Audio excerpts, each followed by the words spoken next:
The desert burned red beneath the fading sun, and the ground shook with gunfire. Radio voices broke into chaos. We're cut off. 381 men surrounded, air support denied. Desperation bled into every syllable. Men who had never begged for their own lives were now begging for the lives of their brothers. Above them, circling in a steel-gray war machine, a lone pilot listened. Her name was Captain Elizabeth Hawk Carter, and the order in her ear was cold and absolute. Do not engage. Hold position. Rules of engagement prohibit intervention. She closed her eyes, fingers tightening on the worn throttle of her A-10 Warthog. Below her, hundreds of American SEALs were being funneled into a kill zone. Their fates sealed not by the enemy's bullets, but by their own nation's silence. She whispered to herself the words she would never say aloud. If I stay silent, they die. If I move, I break every rule I swore to uphold. Elizabeth Carter was not born into privilege or ease. The daughter of a steelworker and a nurse, she grew up in the choking smoke of Pittsburgh's mills. Her father's hands were always scarred, her mother's uniform always blood-stained. From them, Elizabeth learned that strength was not in loudness, but in endurance, and that service meant giving more than you could afford. She joined the Air Force at 19, chasing the dream of flight, only to collide with a world that doubted her from the start. In training, she was told she was too soft, too small, not built for combat. Yet she outlasted every sneer and every dismissal. She flew until her bones ached, studied until her eyes burned, and bled until her wings were earned. War had already taken more from her than she admitted. A brother lost in Fallujah, a fiancé who never came back from Helmand, letters folded neatly in a shoebox she never opened. The only constant she had left was the cockpit, the smell of hydraulic oil, the hum of engines, and the knowledge that up there, in the endless sky, she was both prisoner and protector. That night, over the desert, her orders were shackles. Higher command had made its decision. Engagement would risk political fallout, international outrage, and the fragile veneer of diplomacy. To them, 381 SEALs were numbers on a page, acceptable losses in a war waged by men in suits. Elizabeth's cockpit smelled of metal and sweat. Her headset crackled with frantic voices, men pinned down, their ammunition dwindling. She could almost see them through the dust, crouched behind broken walls, faces caked with sand and blood, eyes searching the sky for a help that wasn't coming. And still, she said nothing. The silence was heavier than the aircraft she flew. In her heart, a line whispered, the kind that carves itself into memory. Obedience keeps you safe. Defiance makes you worthy. The battle below grew darker.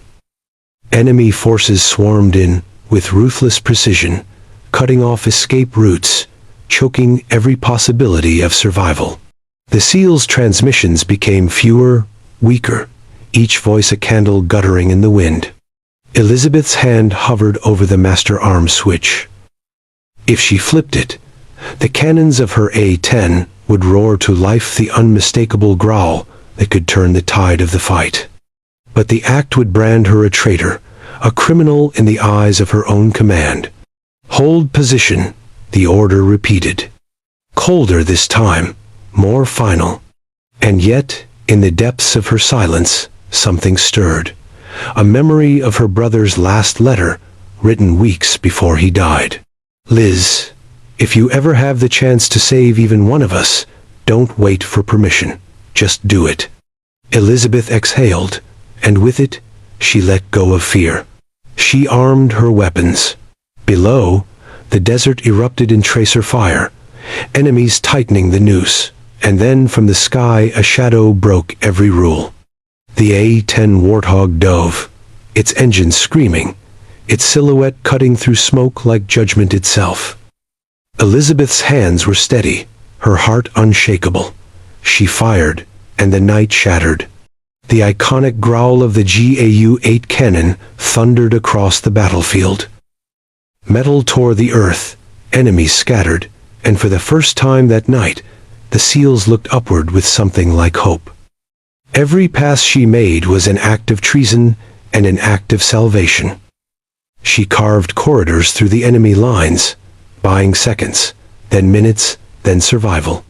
With each strike, she whispered words no one could hear. "This is for you, Daniel, for you, Michael, for all of you they left behind." Command was listening. The radio crackled with fury. "Carter, disengage immediately. You are in violation of direct orders." But Elizabeth did not answer.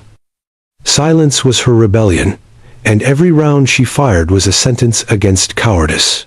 Back home, in operation centers lit with sterile fluorescent light, men in crisp uniforms watched her defiance unfold. Some shook their heads, whispering about court-martials. Others sat wordless, faces pale, knowing they were witnessing something both forbidden and sacred. And in that silence, a truth began to settle.